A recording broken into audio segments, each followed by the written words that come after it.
Oi, pessoal, bem-vindos a mais uma entrevista da série Por Dentro dos Resultados. Para quem não conhece, né, o projeto Por Dentro dos Resultados, o PDR, é um projeto do Infomoney em que a gente convida executivos de importantes companhias de capital aberto, sejam com ações listadas na Bolsa Brasileira ou no exterior, para que eles possam falar sobre balanços e sobre perspectivas. Nessa nova temporada do PDR, a gente está falando do segundo trimestre de 2022 e antes de eu anunciar quem é o meu convidado de hoje, eu queria pedir para você que está assistindo a gente para deixar o seu like nesse vídeo e se inscrever no canal do Infomoney se você ainda não for inscrito. Clica nesse sininho que tem aqui abaixo do player, assim você vai ser notificado sempre que uma nova live começar. Agora sim, bora lá.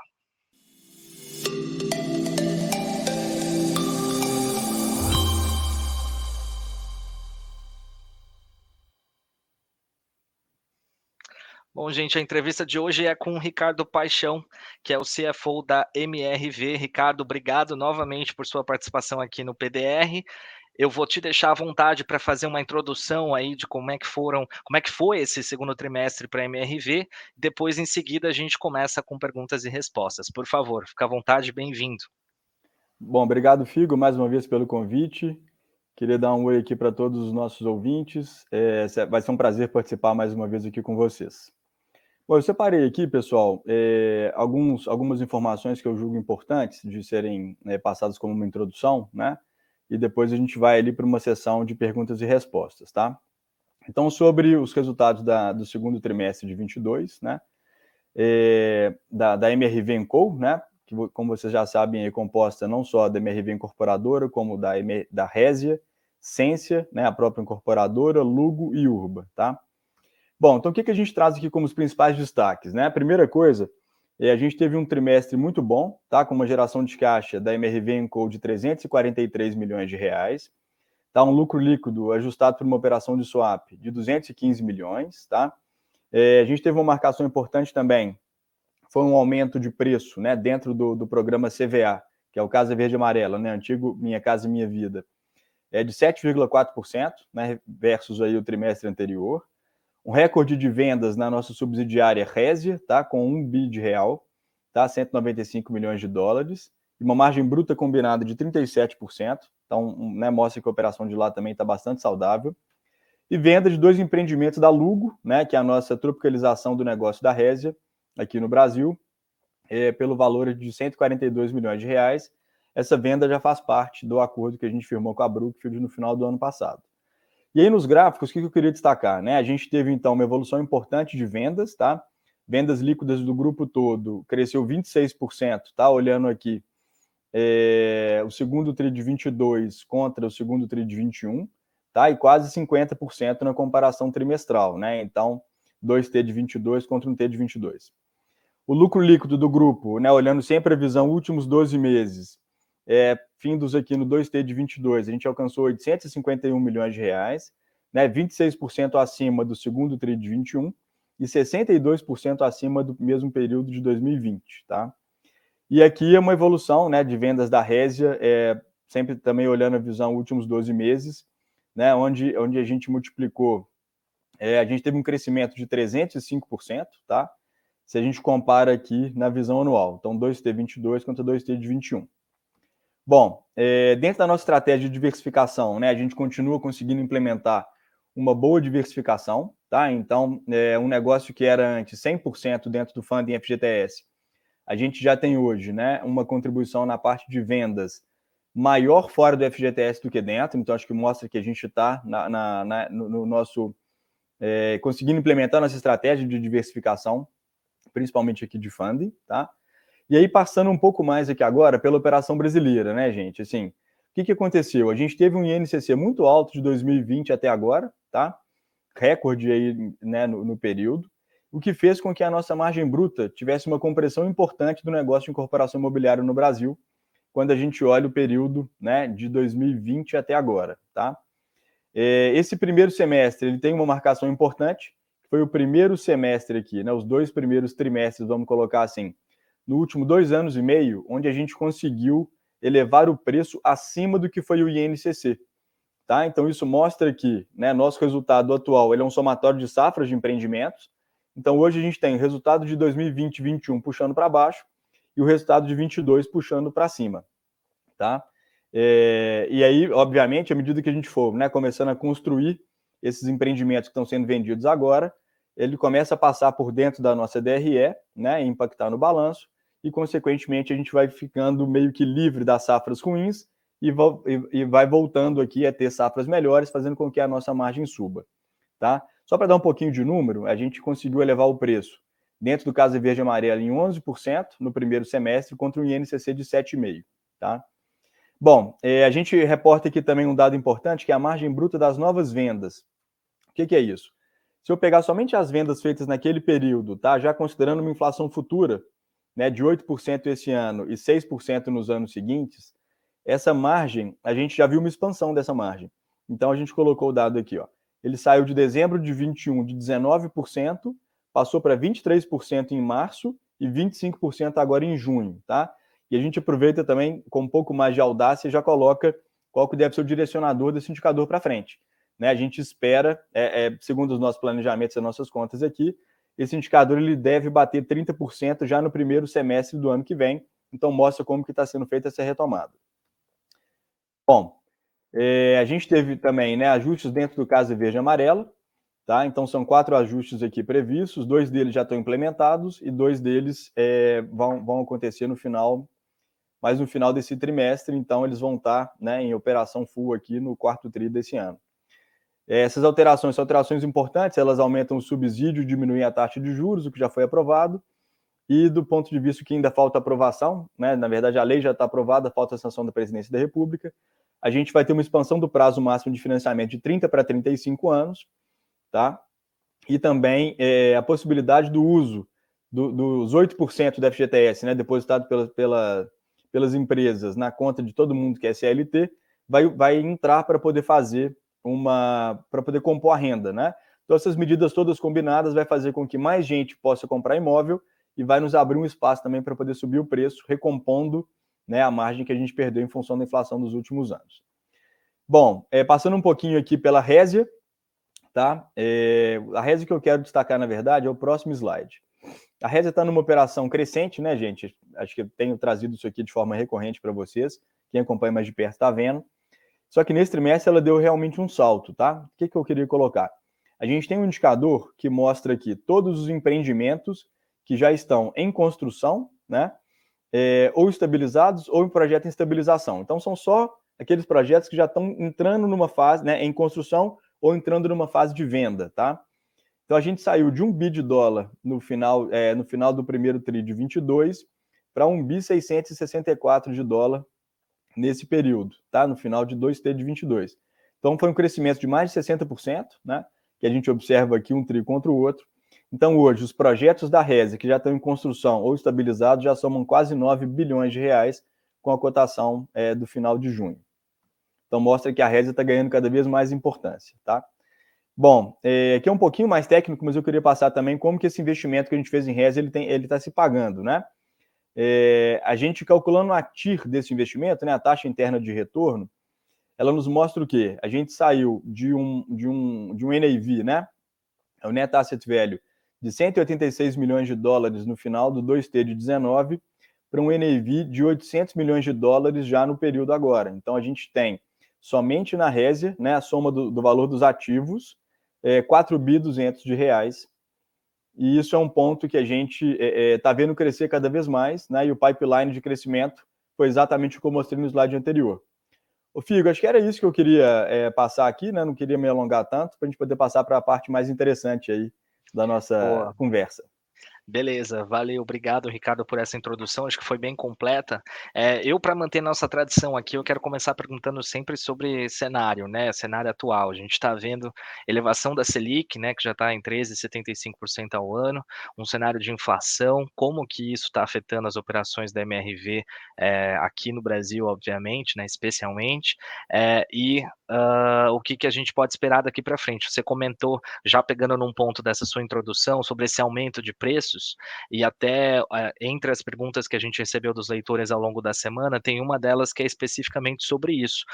Dentro desse cenário macroeconômico desafiador aqui no Brasil, como que vocês estão conseguindo encontrar espaço para aumentar esses preços e qual que é a margem que vocês têm para isso? Se esses aumentos que vocês praticaram já são suficientes ou se vocês ainda veem espaço para novos aumentos nessa segunda metade do ano?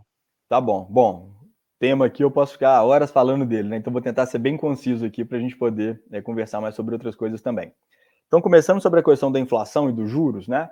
A Selic realmente subiu, isso aí não tem dúvida, tá?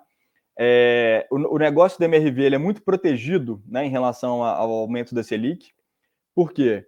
Porque todo funding FGTS ele tem uma taxa fixa, tá? Então o cliente continua pagando 6%, 6,5%, 5,5% ao ano, né, mais TR, dependendo da renda dele, independente da Selic. Então, quando a Selic era 2, o cliente que paga 6% vai continuar pagando os mesmos 6, agora que a Selic está em 13,75, tá? Do ponto de vista macro ainda, inflação, a gente continua vendo uma inflação alta, mas é uma inflação que está começando a mudar de cara, né? O que a gente está observando? A gente teve um INCC, né, coloquei ali muito alto, de quase 30% aqui nos últimos 2 anos e 2 anos e meio, mais ou menos, muito acima do que todo mundo estava esperando, tá? Só que ele tem mudado de característica. A inflação maior que a gente observou agora no segundo TRI de 22 já não foi mais do INCC, tá? A inflação da construção civil, ela já não veio mais de material e equipamento, tá? O nosso indicador interno aqui nos mostra que o principal ponto foi mão de obra, né? A gente teve um repasse importante de dissídio acontecendo, né, em várias localidades, principalmente no estado de São Paulo, que é a nossa principal atuação, em torno de 12%, esse aumento do dissídio. Ele não impacta 100% na nossa mão de obra, porque muito do que a gente paga é em cima de produtividade, tá? Então não é um impacto direto disso daí, mas a gente teve sim, a maior subida foi em função de mão de obra. Em termos de materiais, então, a gente está começando a ver uma estabilização, tá? Então diminuindo um pouco a pressão, né, por aumento dos insumos.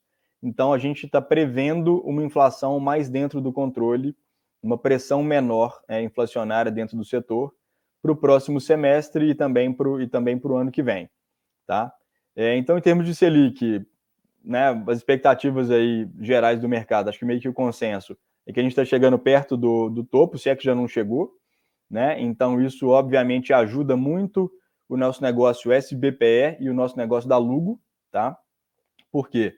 Porque a taxa de juros, né, com tendência de cair, faz com que o financiamento imobiliário para essa faixa fora do FGTS ele fique mais atrativo, né, mais interessante. E o caso da Lugo, né, a gente tem um acordo com a Brookfield até 2024, mas a gente entende que uma outra saída importante pode ser os fundos de investimento imobiliário, né, os FIs, tá? Então, acho que eu respondi da parte da inflação. Vou tentar falar aqui um pouquinho agora a pergunta do ouvinte sobre o preço, né? O que a gente tem feito? Duas dinâmicas aqui. 2020 foi um ano que a gente deu desconto, né, para poder vender durante a pandemia. Fomos pegos de surpresa com uma inflação tão alta. 2021, o primeiro semestre de 21, a gente meio que impossibilitado de subir preço, né, com medo ali de perder volume. Em cima dessa elasticidade, a gente achou também que a inflação já estava cedendo, a gente estava errado, né, nessa nossa análise. No segundo semestre de 21, a gente começa a ver uma concorrência caindo, tá? Então a situação apertou, né, dentro do programa habitacional. E aí a gente viu, principalmente os players menores, né, menos estruturados, saindo do setor realmente, a conta não estava fechando, né? E aí a gente começa a ter a possibilidade de subir preço em função de uma queda da competição, tá? Então, essa foi a dinâmica ali do quarto TRI de 21 e a dinâmica também que a gente observou até agora. Bom, a gente teve então um vento de cauda agora importante, que foram essas revisões do Casa Verde e Amarela, que vão acelerar, né, a nossa retomada de preço e a retomada de venda de imóvel, né? Então, aquela recuperação que a gente estava prevendo de margem, ela deve ser abreviada em função das novas características aqui do programa Casa Verde e Amarela. Entendi. E em relação a esse aumento de preços, vocês prevêem também um aumento de inadimplência ou distrato junto com isso, ou é algo que não deve acontecer? O Figo, o distrato da companhia, assim, ele chegou a ser quase 30% no ano de 2015 a 2016, tá? De lá para cá, a gente vem implementando uma série de medidas para que esse distrato não aconteça mais, tá? Então, a primeira coisa que a gente fez, né, assim, como é que a gente funciona atualmente? Eu só reconheço que uma venda foi feita depois que eu repasso aquele cliente para a Caixa, né? Então, o que eu estou falando aqui? Depois que eu transferi, o cliente já assinou o contrato de financiamento imobiliário com a Caixa, é que eu reconheço a venda. Então, nesse caso, não tem que se falar de distrato mais, né? Hoje a gente tem ainda um pedaço pequeno, né, dessa implementação que ainda não tinha sido feita. O nosso distrato hoje está em 4%. Então, é um índice muito baixo, né? Vai ser zero algum dia? Não sei se vai ser zero, mas vai ser de 4 para baixo, que já é um índice muito, muito baixo. Então, o distrato realmente não é algo que nos preocupa, tá? Outra coisa que você perguntou foi do distrato e... Distrato e inadimplência. Inadimplência, perfeito. O que a gente tem visto na inadimplência, assim? A gente tem alguns modelos matemáticos, né? Turma aqui que trabalha na parte do Banco MRV, uma área de analytics que a gente tem aqui dentro, que ficam fazendo diversas modelagens para a gente chegar, né, numa inadimplência prevista para determinados clientes, tá? É uma tecnologia proprietária, um modelo proprietário, né, onde a gente combina uma série de variáveis e aquelas variáveis elas me dão um determinado score, um determinado rating dos clientes. Então, eu tenho ratings de A até letra H. Então, o que isso significa? Que um cliente diferente comprando o mesmo imóvel, né, ele vai pagar mais ou menos em função do risco que ele traz para o negócio. Então, eu posso vender para o mesmo cliente, mas para um cliente que tem o score pior, um rating pior, eu acabo encurtando ou pedindo mais entrada do que para um rating que tem do que para o cliente que tem um score melhor. Tá? Então, com essa metodologia que a gente tem utilizado, um processo de cobrança muito duro que a gente tem, tá? Inclusive executando, né, os termos de confissão de dívida que a gente tem. Te dar uma ideia, a gente retomou aí entre o ano passado e esse ano mais de 400 carros, né? Executamos a dívida, o cliente parou de pagar e aí a gente acabou executando a dívida, retomando o carro para poder auxiliar, né, a fazer o pagamento da dívida que aquele cliente tinha conosco. Então, sendo mais duro, a gente tem conseguido uma inadimplência baixa. Nosso indicador hoje de inadimplência, ele está melhor do que o período pré-pandemia, tá? Mas um pouquinho pior do que a gente viu no ano passado. Então, a inadimplência também, a princípio, está tudo provisionado, tudo certinho. Não devemos ter surpresa negativa vindo desse campo, não. A não ser, obviamente, que a economia, né, piore significativamente em relação ao que a gente está vendo agora, que não é a nossa expectativa. Essa era uma das perguntas que eu ia fazer para vocês, assim, quais os riscos que vocês enxergam para o negócio de vocês, tanto aqui no Brasil quanto nos Estados Unidos também, né? A gente sabe que uma boa parte do balanço do grupo vem lá da apuração nos Estados Unidos, que também, enfim, a gente vê um movimento difícil, desafiador globalmente, né? A inflação no mundo inteiro, elevação de juros no mundo todo. Então, quais os riscos que vocês veem, tanto aqui no Brasil quanto nos Estados Unidos? Então, vou começar pelo mercado americano, então. O nosso negócio de lá, ele também é um negócio muito protegido, tá? Por quê? No momento em que a gente tem uma inflação maior, né, e uma subida de taxa de juros, isso significa que fica mais caro para os clientes poderem comprar um imóvel, tá? A taxa de juros no Brasil subiu, né? Era 7,5, está em 9,5 ou 10 em alguns bancos. Lá nos Estados Unidos subiu de pouco, né, de perto de 3 para 5. Então a capacidade de compra do cliente lá fora ela piorou muito, né? Piorando a capacidade de compra e a pessoa tem uma necessidade de morar, significa que mais gente migra para o mercado de aluguel, que é exatamente o que a gente faz, né? É o negócio que a gente tem lá fora, tá? Então a gente tem conseguido, né? Alugar os nossos imóveis em tempo muito curto, tá? Até inferior ao período que a gente estimava inicialmente. Né, os valores do aluguel subiram, como você tem mais demanda do que a oferta, é natural, né? Que suba, né? E no mercado americano também, então na parte de subida de inflação de juros, a gente está começando a ver uma inflação arrefecendo, tá? Então, mesmo com o aluguel subindo mais, a gente está começando a ver uma inflação descendo, principalmente na parte de material de construção. E lá nos Estados Unidos, quando a gente vai começar um empreendimento, a gente faz um processo que chama buyout. A gente já fecha com todos os fornecedores, já fecha os contratos do que vai acontecer para frente. Então, a gente, teoricamente, não tem, né, muita variância de custo em relação ao que a gente fez no início do projeto. Bom, qual que é o risco, então, do mercado lá fora? E a gente, né, vai construindo uma propriedade e no momento de vender essa propriedade, ela está um mercado muito ruim e aí não tem demanda ou o preço que as pessoas querem pagar nessa propriedade está muito ruim. É completamente o oposto que a gente está vendo agora, tá, gente? Assim, lá agora a gente está vendo muito pelo contrário, assim, os preços subindo, muita gente querendo investir em ativo real, Então, tudo que a gente tem construído tem tido uma demanda excelente para venda, né? Vocês têm visto os resultados aí. Mas então, Figo, nesse momento, o que pode acontecer? Né? Não tem mercado comprador agora. Aí o que eu faço? Aí eu viro um business de propriedade. Né? Eu refinancio, eu tenho essa possibilidade de refinanciar, né, reperfilar a dívida de financiamento da construção que eu peguei, eu transformo essa dívida numa dívida que chama dívida permanente, né? Então, porque ela é uma dívida muito longa. Então, eu faço isso, mantenho a propriedade, fico o dinheiro do aluguel e deixo para poder vender os imóveis no momento em que tiver mais adequado, no momento em que tiver melhor. O que isso pode impactar o nosso negócio lá fora? Isso pode impactar no ritmo de crescimento. Né? Então, se eu tiver que fazer segurar vários empreendimentos, né? Postergar a venda de vários empreendimentos, significa menos capital para eu poder investir e continuar crescendo. Mas, de novo, gente, não é o cenário que a gente está vendo lá, tá? Nós estamos vendo exatamente o oposto de tudo isso aqui que eu estou explicando. Estou explicando só quais são os riscos, tá? E aqui no Brasil, acho que o principal risco ainda continua sendo a inflação, tá? A gente continua vendo, né? Se eu puder pegar aqui uma derivada.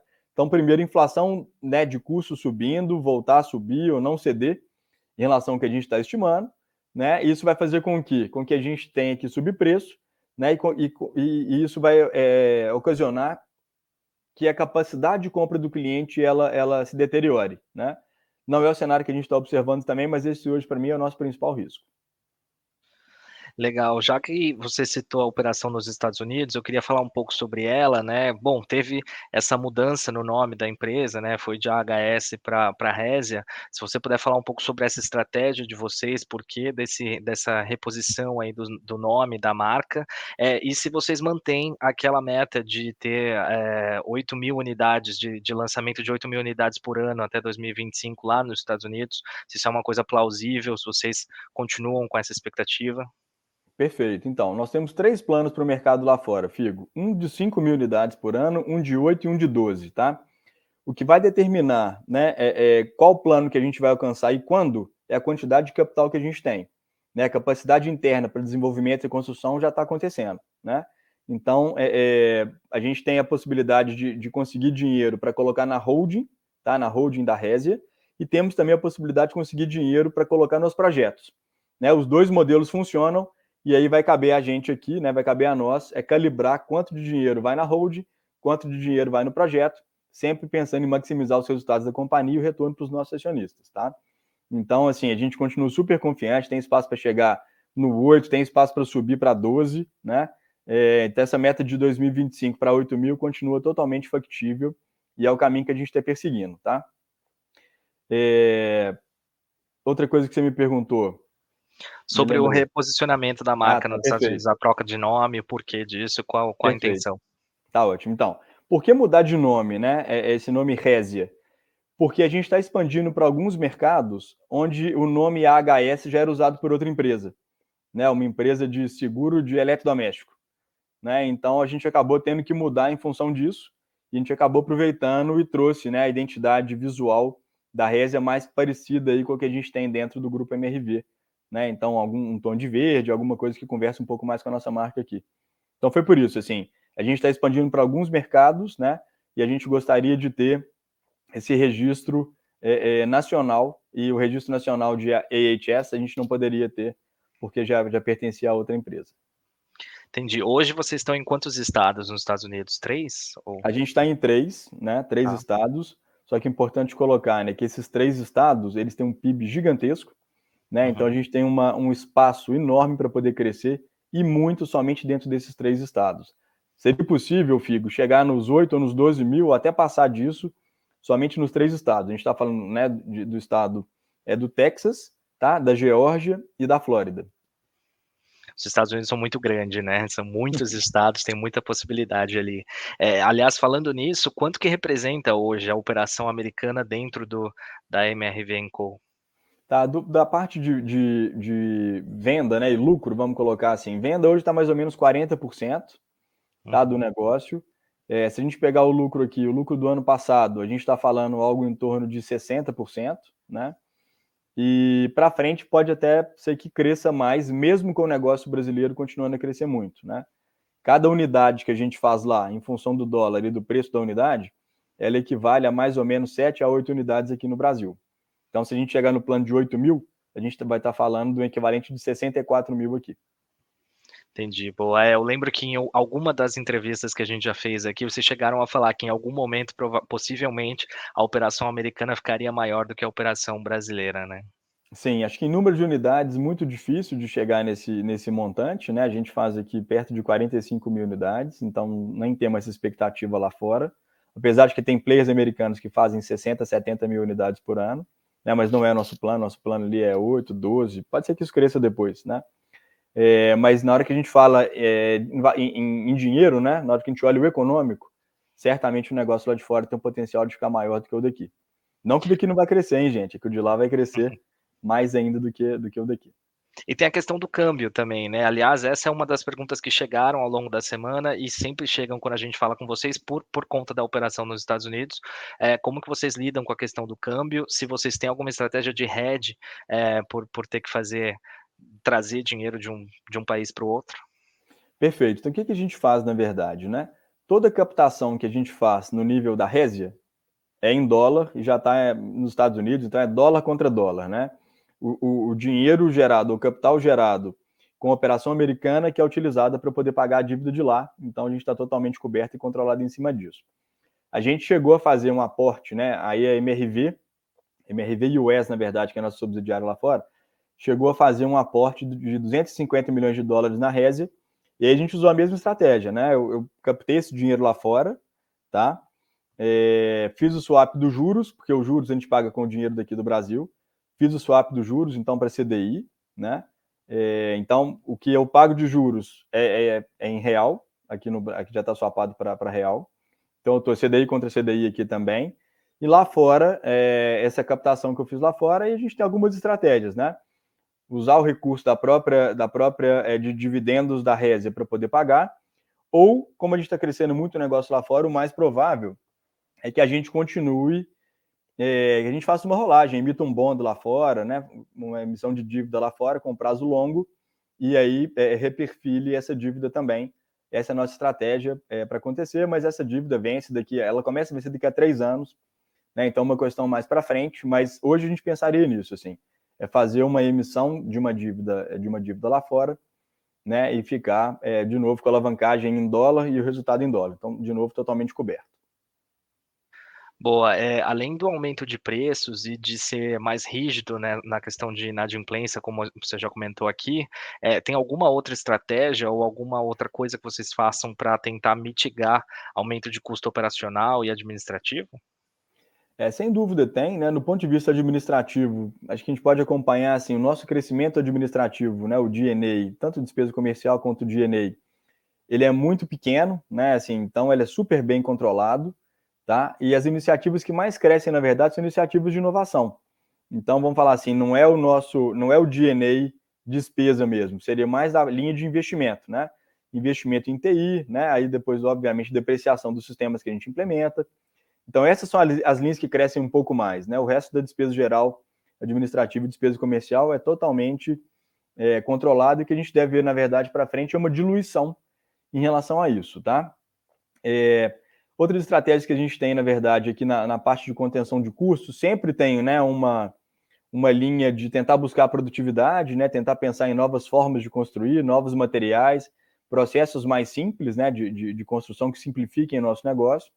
Então, a gente está sempre pesquisando coisas, sempre andando com isso daí. Então, a gente deve ter, sim, um ganho natural de produtividade também para frente, né?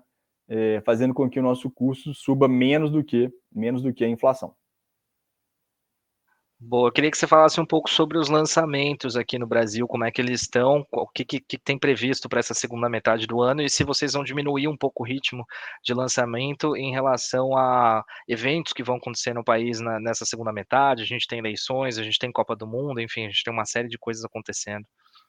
Não, Figo, não vamos diminuir nada. Na verdade, a gente vai acelerar bastante no segundo semestre quanto o primeiro. E isso tem uma lógica, né? O que aconteceu? Vários projetos que a gente já tinha, né, na esteira de aprovação, eles estavam com os indicadores financeiros de retorno muito apertados, né? Em função da inflação e do preço que não estavam conversando, tá? Como a gente está observando agora, a gente já subiu bastante o preço e tem um espaço para poder subir mais, né? Com essas mudanças vindas aí do Casa Verde e Amarela, o que a gente enxerga, na verdade, é que o segundo semestre vai ser bem maior de lançamento do que foi o primeiro. Né? Em função de Copa do Mundo aí, quem sabe a pessoa já não quer ver a Copa numa casa nova. É uma alternativa, pode ser boa.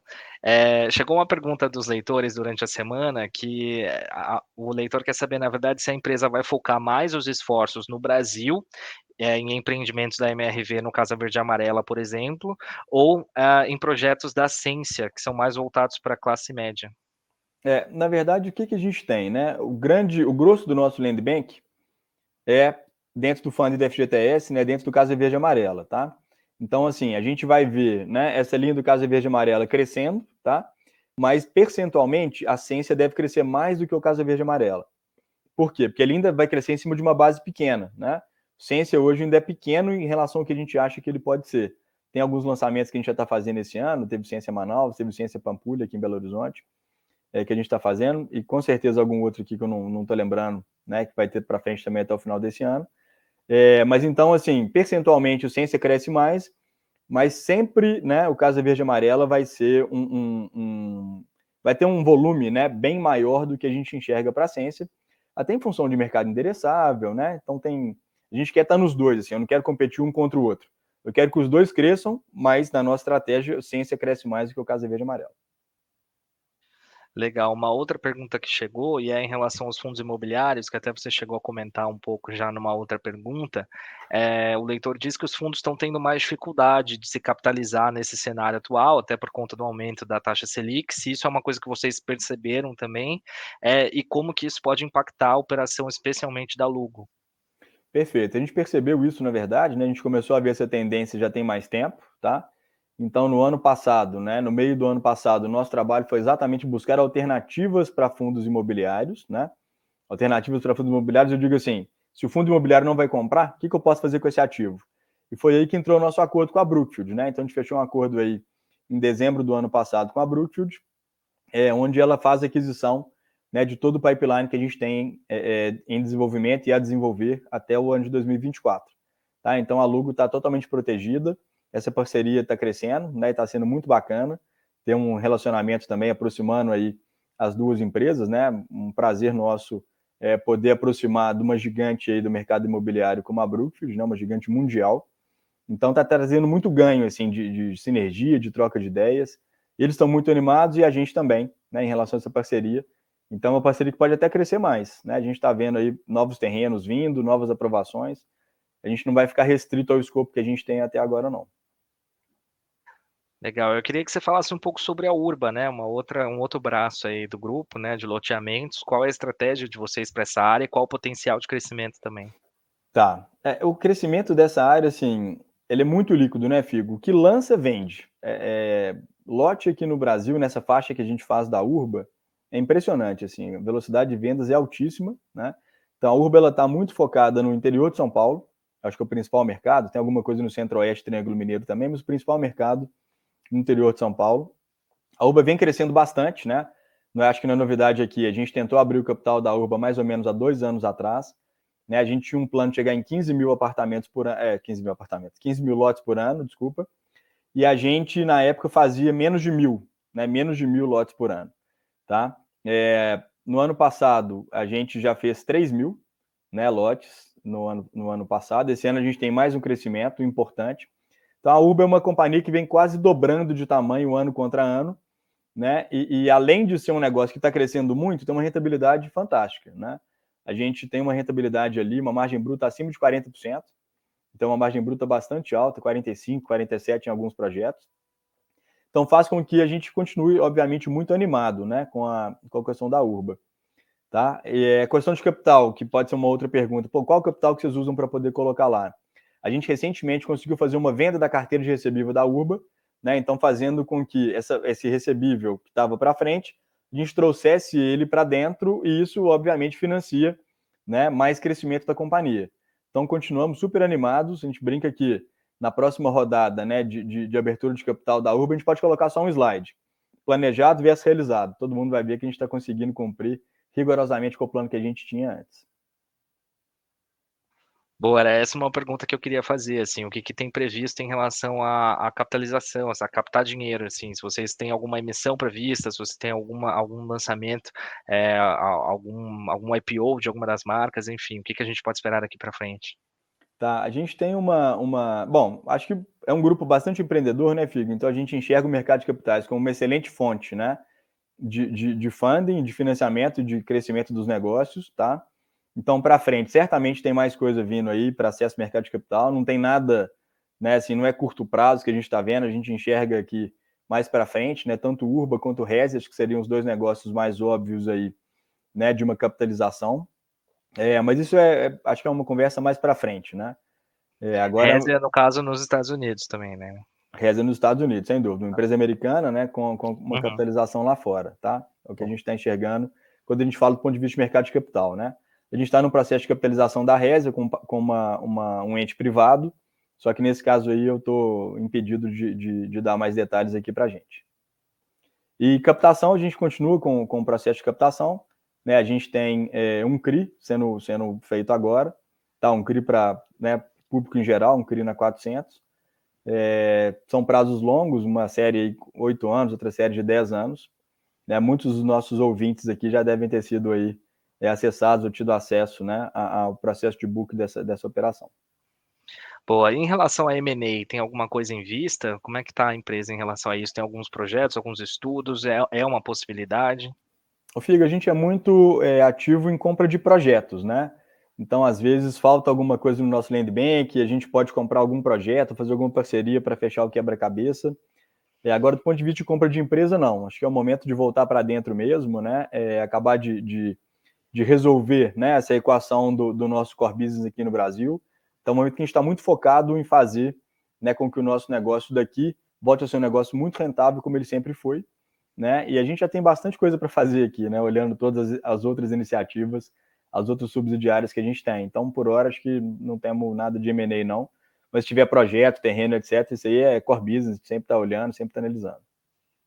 Boa, uma pergunta que sempre chega aqui dos nossos leitores, com certeza chegou nessa última semana para vocês, que é em relação à remuneração acionista, como é que está a política atual e o pagamento de dividendos, e se existe alguma expectativa de alterar isso no médio prazo.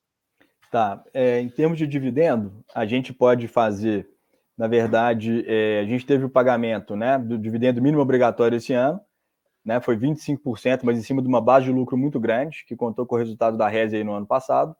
Né, a gente já pagou uma parte no segundo trimestre desse ano e vamos pagar mais uma outra parte, né, até o final desse ano, provavelmente no quarto tri. Então a gente não tem a política, a princípio a gente não vai mudar a política, né? A gente sempre pagou mais dividendos do que o mínimo obrigatório, mesmo antes de mudar a política, mas no momento atual a gente tem várias fontes, né, várias frentes para investir, então a gente deve continuar nesse 25% de mínimo obrigatório pelos próximos anos. Estava no mudo. Tá. Beleza, Ricardo. Eu queria agradecer seu tempo, Ricardo Paixão, CFO da MRV Co. Obrigado pelo seu tempo, por sua disponibilidade, por vir aqui falar sobre como é que foi esse segundo trimestre de 2022 para a MRV e o que que a gente pode esperar para essa segunda metade do ano. Então, mais uma vez, obrigado. Bom, obrigado a vocês todos e fico aí à disposição, né, para a gente poder falar sobre os resultados para frente. Obrigado É e um isso. abraço.